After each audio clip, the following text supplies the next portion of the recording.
Hello, everyone. Tonight, we are standing in a quiet house, just as the sun has dipped below the horizon and the first shadows settle against the window pane. The hallway is dim. You can hear the soft hum of the refrigerator and the distant creak of the old wood under the floorboards. Outside, crickets begin their nightly chorus. It's peaceful, until it isn't. 3 knocks, measured, firm, not urgent, but not casual either. You don't get knocks like that unless something's coming that will change your life. I stood still for a second, the kind of stillness you feel in your spine. I wasn't expecting anyone. I hadn't spoken to my son in weeks, not since the day I was erased from everything I helped build. I used to wonder if I'd ever see him again. But what stood on the other side of that door wasn't him. It was the future. And it wore a suit. I opened the door slowly. A woman, early 30s maybe, held out a badge with steady hands. "Ma'am, may we come in?" she asked. I stepped back and let her inside, the air suddenly colder. So before you get comfortable, take a moment to like the video and subscribe, but only if you really like what I do here. And tell me in the comments, where are you watching from and what time is it where you are? I always read them. They remind me I'm not alone in this. Now turn off the lights. Maybe turn on the fan to have some soft background music, and let's start our journey tonight. I never forgot that Sunday. The table was set with my best porcelain, the kind I only brought out when it really mattered. Thanksgiving, anniversaries, the occasional birthday dinner when we were all still pretending to be close. The roast was still steaming, the silverware polished. I had even placed a small flower arrangement in the middle, something soft and delicate. I wanted it to feel like home. Mitchell was bringing someone over. He didn't say much, just that she was serious. That one word carried more weight than I was ready for. Serious meant it wasn't just a date. Serious meant something, or someone, was about to shift the balance of everything we'd built, maybe even take it away. She arrived in a beige coat that matched her heels. Her hair was sleek, not a strand out of place. Her handshake was firm, and her smile had a certain intentionality. You know that feeling when someone looks through your photo albums and praises the decor, but never really comments on the people in the pictures. That was her. She complimented the roast. She asked questions, good ones, thoughtful ones, but never really listened to the answers. She made eye contact, but her eyes never softened. I tried to look past it. Maybe she was just nervous. Maybe I was. After all, I'd always worried Mitchell would end up alone. He was a brilliant man, but sensitive in the ways only a mother sees. I wanted to like her. I really did. I even laughed at one of her jokes. But somewhere, deep beneath the surface, I knew. She wasn't here to join the family. She was here to take something from it. After dessert, while Mitchell helped clear the plates, she lingered in the kitchen with me. "You raised a wonderful man," she said, her eyes scanning my countertops like she was taking inventory. "You must be very proud." I nodded and I smiled. But inside, something went still, like the way the birds fall silent just before a storm rolls in. That was the night I met Amara. And that was the night my role in Mitchell's life quietly began to fade. The change didn't happen overnight. It never does. That's the trick of it. At first, it was subtle. He used to call me every Sunday, usually after breakfast. Sometimes it was just to check in, tell me about a new project he was excited about, or ask for the family lasagna recipe, for the 100th time. But then the calls started to shift. They became shorter, less detailed, more surface level, and eventually, they stopped coming altogether. I'd stare at my phone on Sunday mornings, scrolling through photos of when Mitchell was younger. A boy with big questions and soft eyes. I still kept a voicemail he left me years ago, just him laughing and telling me he loved me. I couldn't delete it. I couldn't even listen to it without tearing up. But it reminded me that once I was his world. When he did call, Amara was usually in the background. You could hear her voice in the room. It wasn't that she was saying anything cruel. It was the tone, the slight tension in Mitchell's voice, When I asked about family or his job, like he was answering with someone else's filter over his mouth. One time, I asked if he'd come home for Thanksgiving. Just a small thing, just dinner. He hesitated, then said, "We're doing something with Amara's friends this year." Her friends, not ours, not even his. And then came the moment that left a scar. He called to say they were moving. Not just houses, but cities, across the country. New company, new life. "We'll stay in touch," he said. "It's just a fresh start." I wanted to ask, from what? From me? I didn't fight. I didn't cry. Not then. But when the call ended, I stood in the hallway, staring at the framed photo of Mitchell and me at his college graduation. He had his arm around me in that picture.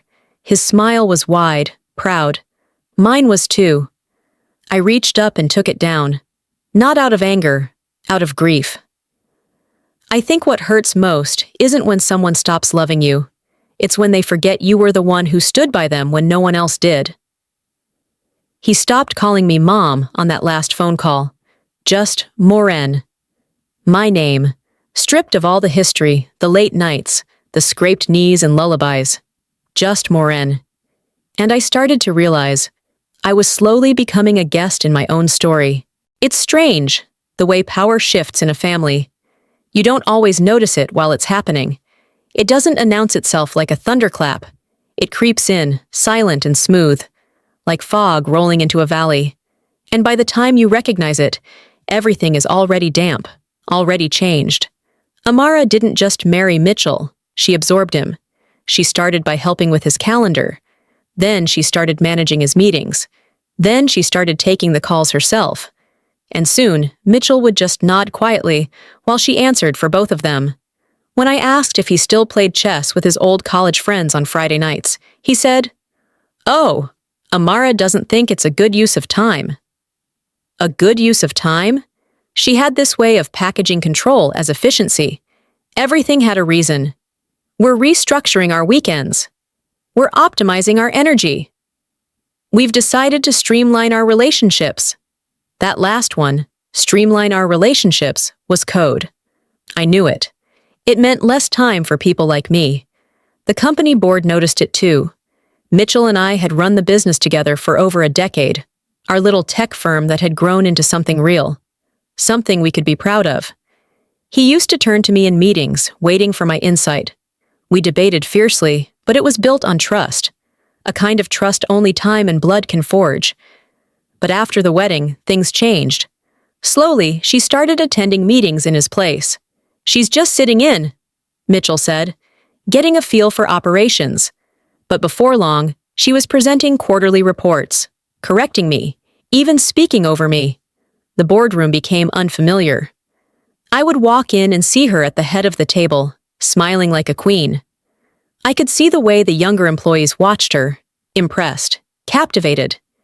She was magnetic and calculated. One by one, I was being nudged out of decisions. I'd hear about changes after they happened. I'd come in to see team reorganizations and client reassignments already set in motion. No one looked me in the eye when I asked questions. Because they all knew. She was taking over. And Mitchell, he let it happen. Maybe he believed in her.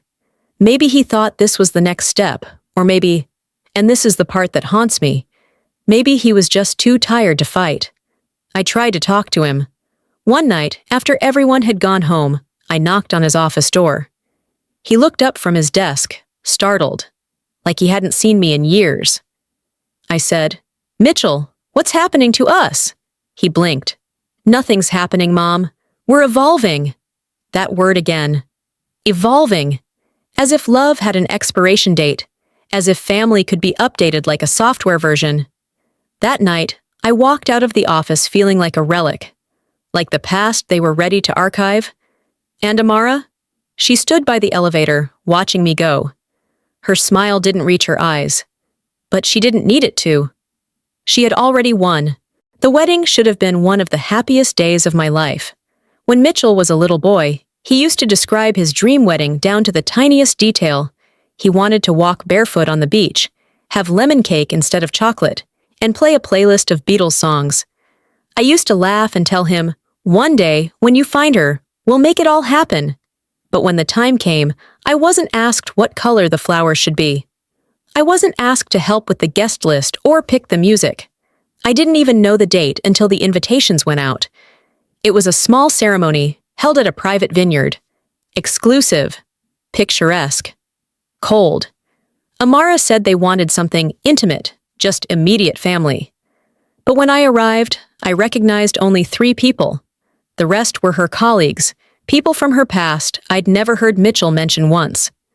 No aunts, no cousins, no childhood friends, just curated perfection. I sat in the second row, not the front. That had been reserved for the mentors, as the program called them. Her former CEO, a college professor, a woman she once interned for in Chicago. The seats had name cards. Mine was missing. Someone scrambled to bring me a folding chair.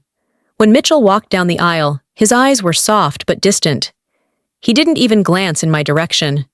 And when Amara appeared, dressed in white with that signature calculated smile, everyone stood. I hesitated. I wasn't sure what I was standing for anymore. During the reception, I tried to find a moment with him. Just a few minutes, mother to son. But Amara kept him moving. From toast to toast, hand to hand, she steered him like a hostess guiding a political candidate through a fundraiser. Finally, I caught him by the dessert table. "Mitchell," I said, "can we talk for a second?" He looked exhausted. "Now?"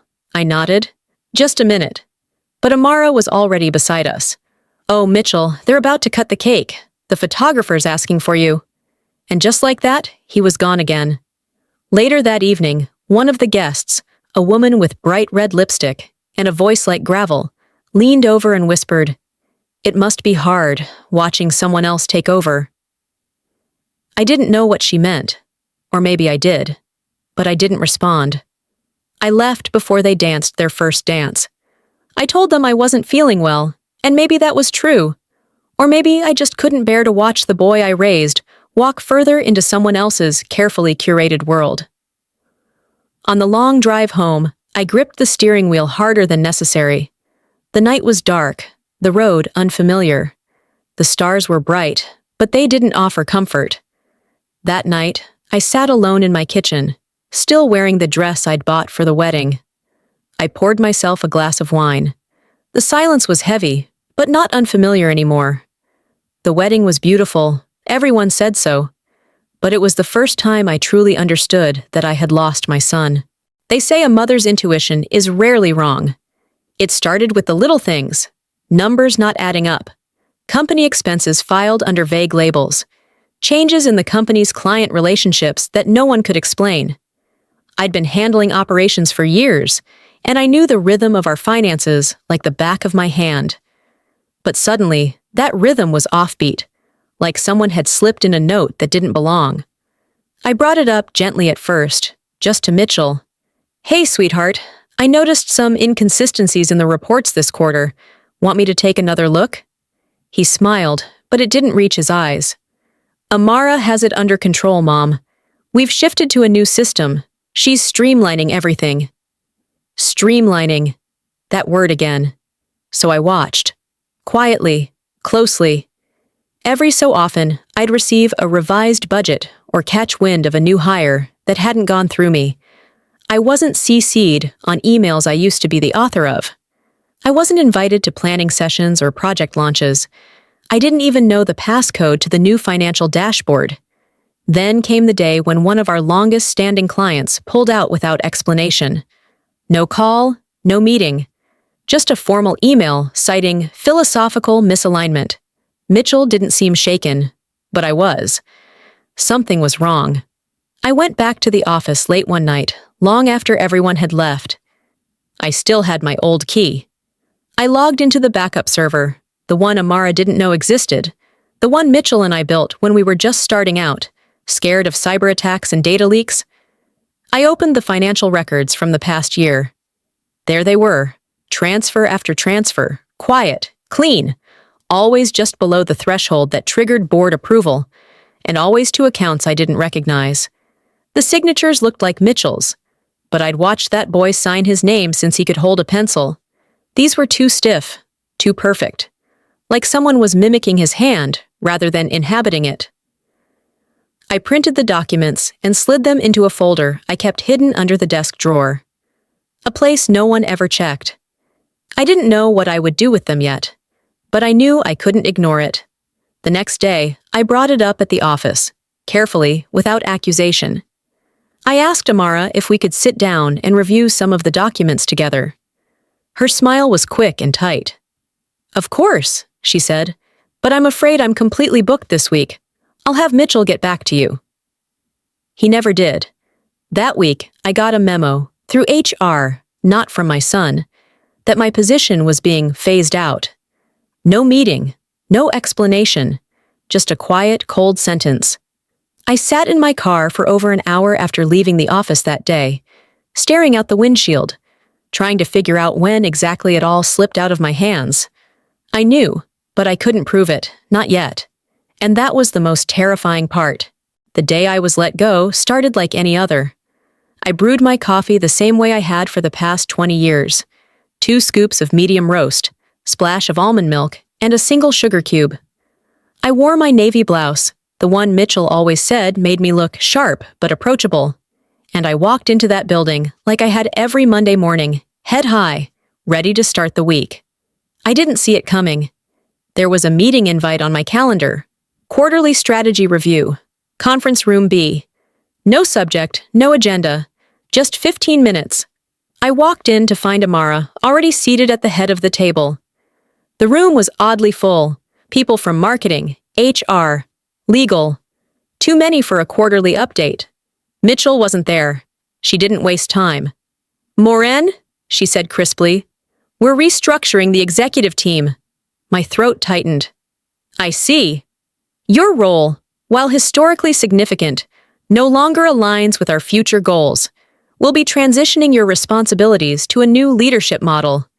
She slid a slim folder across the table. Inside, a severance package, a non-disclosure agreement, and an already processed termination letter, dated 2 days prior. I looked around the room. Some faces turned away. A few couldn't meet my eyes at all. Sarah from accounting looked like she might cry. "I wasn't aware this was on the table," I said, steadying my voice. Amara leaned forward. "We didn't want to burden you with the logistics. It's time for the company to evolve." There it was again, evolve. I looked at each of them, every face I'd mentored, hired, fought for, celebrated with. I had built this company with my son, brick by brick, risk by risk. And now I was being erased in 15 minutes under the fluorescent lights. I didn't argue. I didn't cry. I simply closed the folder, rose from the chair and said, "Well, I suppose that's that." Amara looked mildly surprised.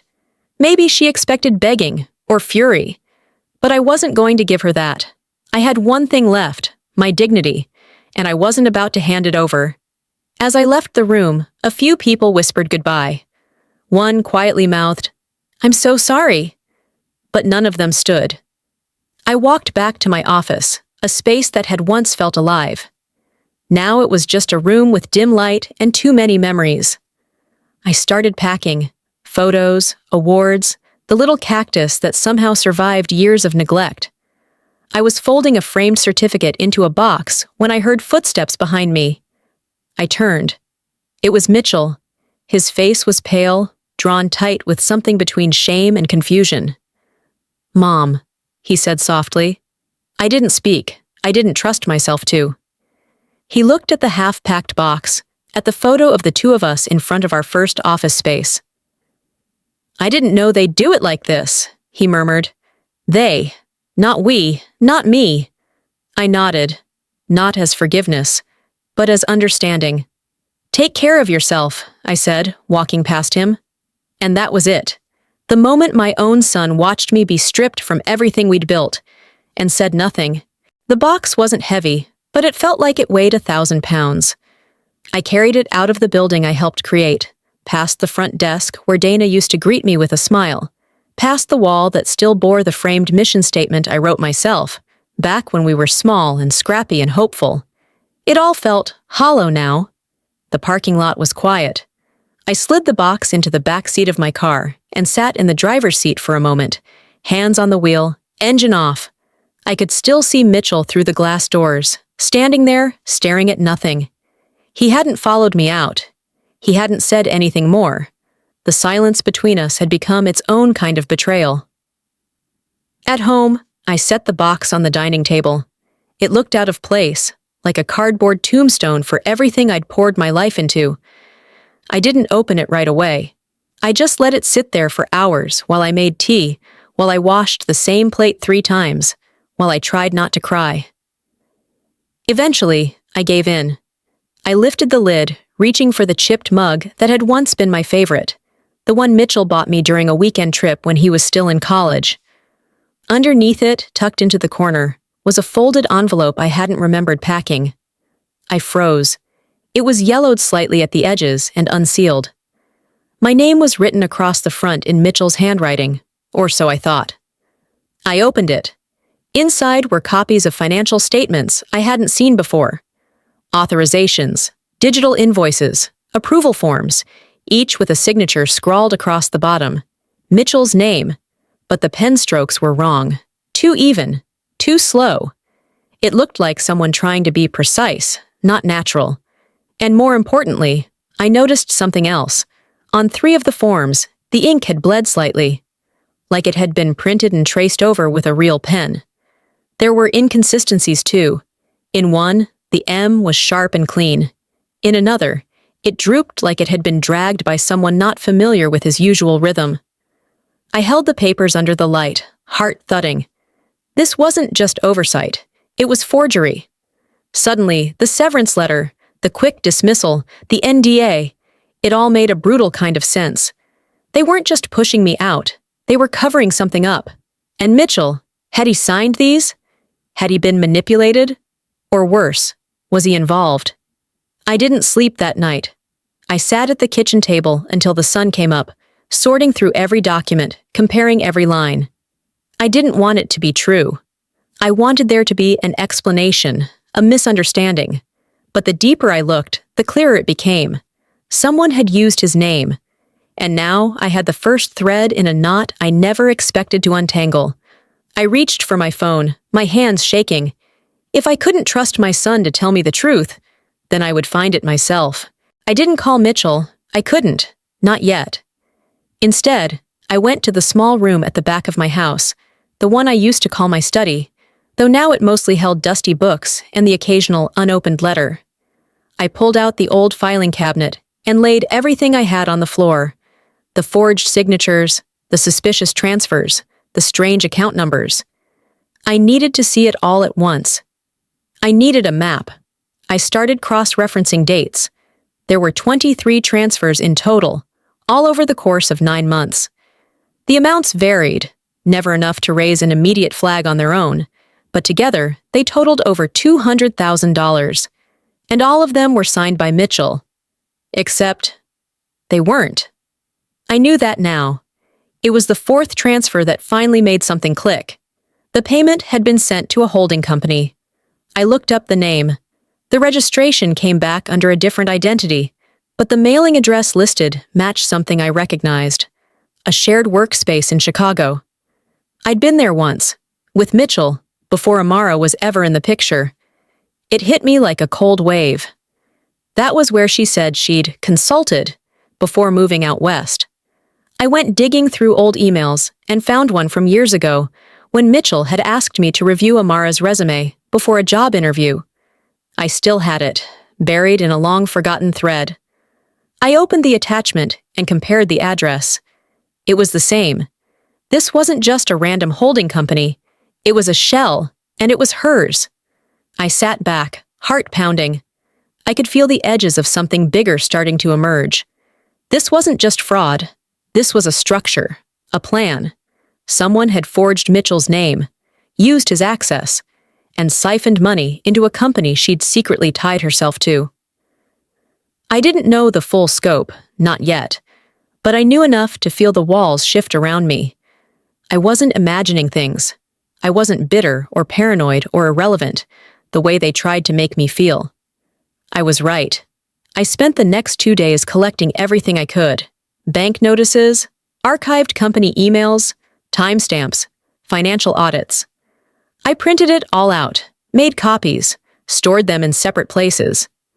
One set went into a safety deposit box.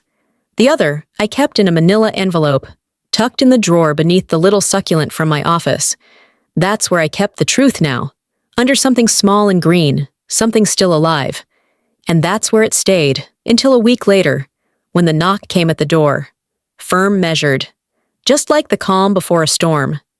I opened it and found her standing there. Dark blazer, clipboard, polite but serious expression. "Mrs. Henderson?" she asked. "Yes?" "I'm Agent Linda Chen. I'm with the FBI. I'd like to speak with you about Amara Webb." The folder in my hands dropped slightly. "Of course," I said.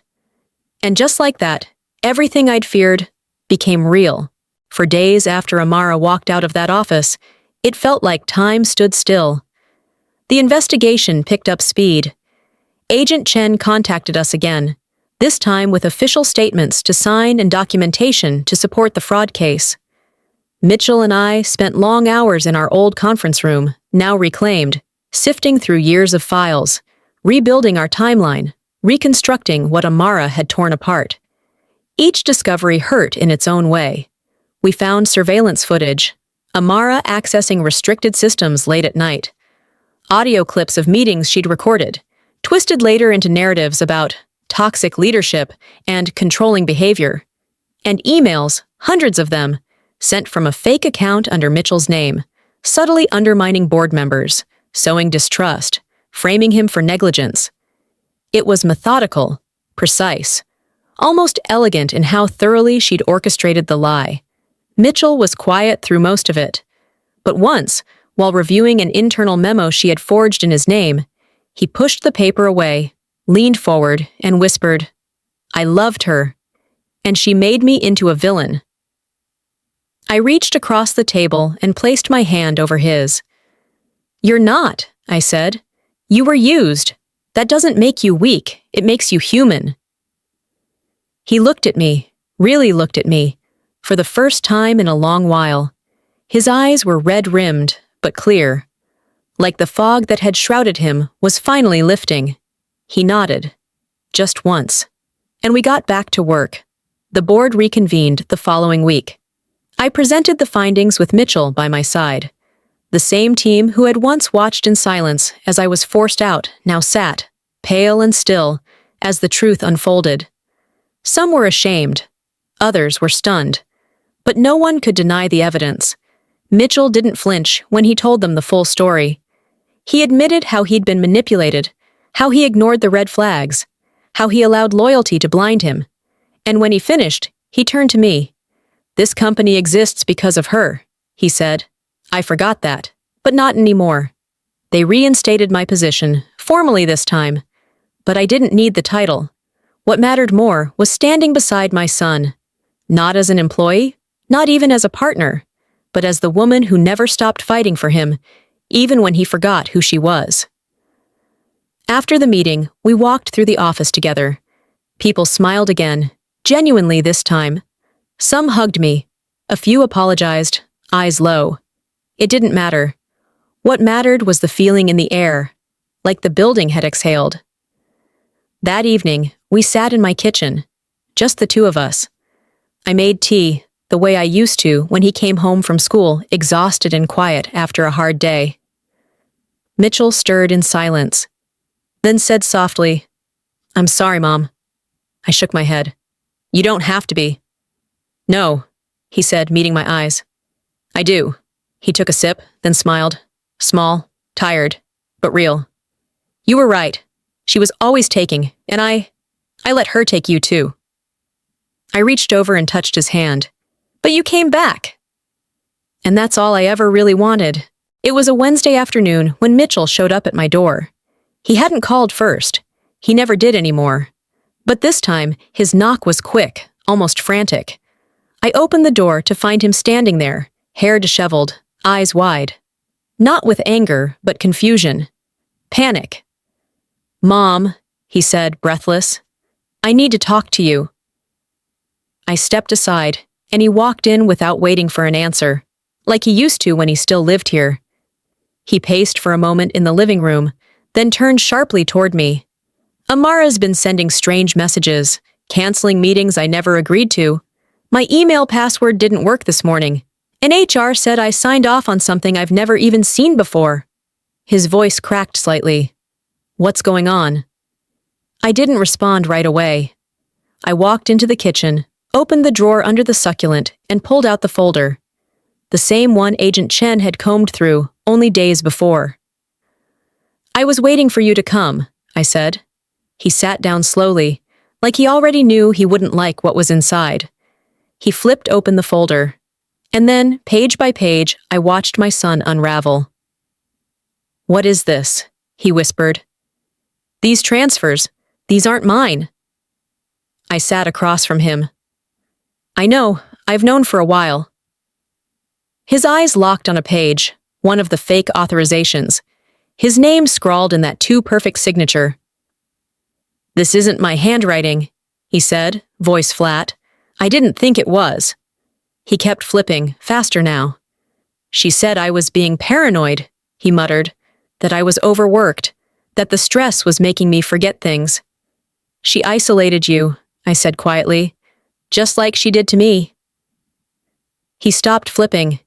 His hands trembled slightly. Then he let the folder drop into his lap and leaned back against the couch, staring up at the ceiling like he was trying to remember how to breathe. "How long?" he asked. "I don't know when it started," I admitted. "But I think it was always there, even before the wedding. I think you were the mark, Mitchell. The plan." He buried his face in his hands. "I should have seen it. God, I should have seen it." "No," I said gently. "You trusted someone you loved. That's not a weakness." He looked up at me, his eyes wet with something that wasn't quite grief or rage, but something deeper. The heartbreak of betrayal, of realizing the person you defended was the one holding the knife. "She faked things," I said. "The pregnancy, the job offers. She's done it before, in other cities, with other men." "And now?" he asked, his voice small. "Now the FBI is involved. They came to me. They've seen the pattern. You're not alone in this." He leaned forward, elbows on his knees, face in his hands. "I don't even know who I married." I placed a hand on his back. He didn't flinch away this time. "You married a stranger," I said, "but you still have a mother, and we'll get through this." He didn't speak, but I could feel his breath hitch. That was enough. In that moment, the divide between us began to close. Not healed, not yet, but beginning. For days after Amara walked out of that office, it felt like time stood still. The investigation picked up speed. Agent Chen contacted us again, this time with official statements to sign and documentation to support the fraud case. Mitchell and I spent long hours in our old conference room, now reclaimed, sifting through years of files, rebuilding our timeline, reconstructing what Amara had torn apart. Each discovery hurt in its own way.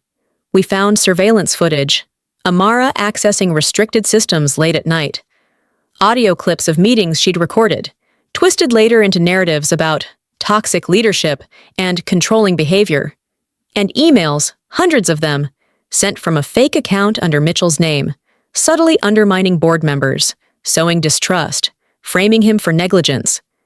It was methodical, precise, almost elegant in how thoroughly she'd orchestrated the lie. Mitchell was quiet through most of it, but once, while reviewing an internal memo she had forged in his name, he pushed the paper away, leaned forward, and whispered, "I loved her, and she made me into a villain." I reached across the table and placed my hand over his. "You're not," I said. "You were used. That doesn't make you weak, it makes you human." He looked at me, really looked at me, for the first time in a long while. His eyes were red-rimmed, but clear. Like the fog that had shrouded him was finally lifting. He nodded. Just once. and we got back to work. The board reconvened the following week. I presented the findings with Mitchell by my side. The same team who had once watched in silence as I was forced out now sat, pale and still, as the truth unfolded. Some were ashamed. Others were stunned. But no one could deny the evidence. Mitchell didn't flinch when he told them the full story. He admitted how he'd been manipulated, how he ignored the red flags, how he allowed loyalty to blind him. And when he finished, he turned to me. "This company exists because of her," he said. "I forgot that, but not anymore." They reinstated my position, formally this time. But I didn't need the title. What mattered more was standing beside my son. Not as an employee, not even as a partner, but as the woman who never stopped fighting for him, even when he forgot who she was. After the meeting, we walked through the office together. People smiled again, genuinely this time. Some hugged me. A few apologized, eyes low. It didn't matter. What mattered was the feeling in the air, like the building had exhaled. That evening, we sat in my kitchen, just the two of us. I made tea, the way I used to when he came home from school, exhausted and quiet after a hard day. Mitchell stirred in silence, then said softly, "I'm sorry, Mom." I shook my head. "You don't have to be." "No," he said, meeting my eyes. "I do." He took a sip, then smiled. Small, tired, but real. "You were right. She was always taking, and I let her take you too." I reached over and touched his hand. "But you came back." And that's all I ever really wanted. For days after Amara walked out of that office, it felt like time stood still. The investigation picked up speed. Agent Chen contacted us again, this time with official statements to sign and documentation to support the fraud case. Mitchell and I spent long hours in our old conference room, now reclaimed, sifting through years of files, rebuilding our timeline, reconstructing what Amara had torn apart. Each discovery hurt in its own way. We found surveillance footage, Amara accessing restricted systems late at night, audio clips of meetings she'd recorded, twisted later into narratives about toxic leadership and controlling behavior, and emails, hundreds of them, sent from a fake account under Mitchell's name, subtly undermining board members, sowing distrust, framing him for negligence. It was methodical, precise, almost elegant in how thoroughly she'd orchestrated the lie. Mitchell was quiet through most of it. But once, while reviewing an internal memo she had forged in his name, he pushed the paper away, leaned forward and whispered, "I loved her, and she made me into a villain." I reached across the table and placed my hand over his. "You're not," I said. "You were used. That doesn't make you weak. It makes you human." He looked at me, really looked at me, for the first time in a long while. His eyes were red-rimmed but clear, like the fog that had shrouded him was finally lifting. He nodded, just once, and we got back to work. The board reconvened the following week. I presented the findings with Mitchell by my side. The same team who had once watched in silence as I was forced out now sat, pale and still, as the truth unfolded. Some were ashamed. Others were stunned. But no one could deny the evidence. Mitchell didn't flinch when he told them the full story. He admitted how he'd been manipulated, how he ignored the red flags, how he allowed loyalty to blind him. And when he finished, he turned to me. "This company exists because of her," he said. "I forgot that. But not anymore." They reinstated my position, formally this time, but I didn't need the title. What mattered more was standing beside my son, not as an employee, not even as a partner, but as the woman who never stopped fighting for him, even when he forgot who she was. After the meeting, we walked through the office together. People smiled again, genuinely this time. Some hugged me. A few apologized, eyes low. It didn't matter. What mattered was the feeling in the air, like the building had exhaled. That evening, we sat in my kitchen, just the two of us. I made tea, the way I used to when he came home from school, exhausted and quiet after a hard day. Mitchell stirred in silence, then said softly, "I'm sorry, Mom." I shook my head. "You don't have to be." "No," he said, meeting my eyes. "I do." He took a sip, then smiled, small, tired, but real. "You were right. She was always taking, and I let her take you too." I reached over and touched his hand. "But you came back. And that's all I ever really wanted." It took months for the legal process to move forward. Amara was officially charged with fraud, identity theft, and multiple counts of embezzlement. When the news broke, it was quiet. No headlines, no flashing lights. Just a quiet line in a local business journal. Former executive under federal investigation. Her photo wasn't even used, but it didn't matter. Justice, in its truest form, rarely shouts. It moves like water, slow, steady, shaping everything it touches. Mitchell and I worked side by side to restore the company. We reached out to former clients, reopened accounts, apologized where apologies were due. Some partnerships had to be rebuilt from scratch. Others were gone forever. But every meeting, every phone call, felt like planting a new seed in scorched earth. We also uncovered just how far Amara's deception had gone. She hadn't just manipulated finances. She'd rewritten policies, inserted false board votes, created performance reviews under fake names. There were even employees on payroll who didn't exist. Shadows on paper. Illusions crafted with surgical precision. But with every revelation, Mitchell grew stronger. He stopped doubting himself. Stopped looking over his shoulder. He even laughed again, once during a meeting, when I reminded him that we used to run the entire company on a borrowed laptop and instant noodles. "You always said we'd make it," he smiled. "I never said it would be easy." One afternoon, after a particularly long board session, Mitchell knocked on my office door. "Got a minute?" I looked up. "Of course." He stepped in, holding something behind his back. "Close your eyes." I raised an eyebrow. "Really?" He nodded. I closed them. A moment later, I felt something placed gently in front of me. When I opened my eyes, I saw a framed photo, us, standing in front of our first office space, arms around each other, grinning like fools. It was the same photo that used to sit on my desk, the one I thought was lost. "I had it restored," he said. "I thought maybe it deserved to come home." I didn't speak. I couldn't. "Also," he added, "we've hired a new compliance officer. And no more solo signatures. Everything goes through both of us now." He smiled, but there was a softness in his eyes. "I trust you. I always did. I just forgot how much." I stood up and hugged him. It wasn't a dramatic moment. There were no speeches, no music swelling in the background. Just two people, arms around each other, trying to mend the space where something broke.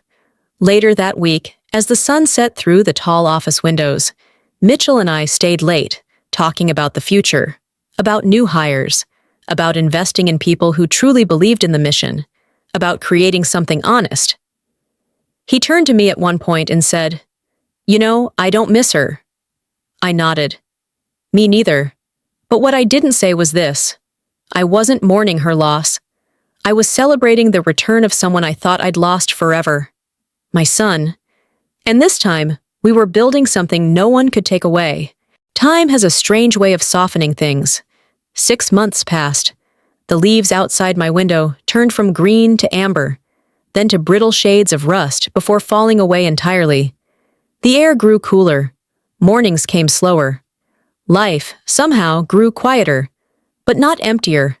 The company began to flourish again. Not in the loud, flashy way that catches headlines, but in the steady hum of good people doing honest work. Mitchell stepped fully into his role, not with the forced confidence Amara once pushed him into, but with something gentler, more grounded. He asked questions now. He listened. He led with intention. Every morning, he brought me coffee, just the way I like it. Sometimes we'd sit together in the break room before the others arrived, sipping in silence, watching the light spill across the tile. No rush, no pretenses, just a mother and son, finally sharing the same morning again. He started seeing someone too, a soft-spoken woman named Claire from product development. I met her once, briefly. She laughed at all the right moments and didn't try to prove anything. I liked her immediately. One night, after a long day, Mitchell and I locked up the office together. He stood by the glass doors and looked out over the quiet parking lot. "She taught me something," he said. I looked at him. "She taught me what love isn't." I reached out and squeezed his hand. Back at home, I placed the restored photo of us on my mantle. It sits beside the chipped mug from the office and a tiny framed article from the local paper. Family-owned business rebuilds after corporate scandal. The byline doesn't mention names, but I know who we are. Every so often, I still find traces of Amara. An old email buried in the archive, her name on a form we forgot to update. But I don't flinch anymore. She's gone, and the damage she left behind no longer defines us. Instead, I think of the knock at the door that night. The measured, steady knock that brought everything crashing down and set everything right. Now, when the wind brushes the windows and the office grows quiet at dusk, I no longer hear ghosts, just echoes of laughter, of lessons, of rebuilding. If you're still listening, thank you, truly. Stories like this aren't easy to tell, but they matter, because betrayal doesn't get the final word. Love, real love, does. So wherever you are, whatever you're carrying, may tonight be a gentle one. And may you always remember, some storms break you open, just enough to let the light back in. Good night.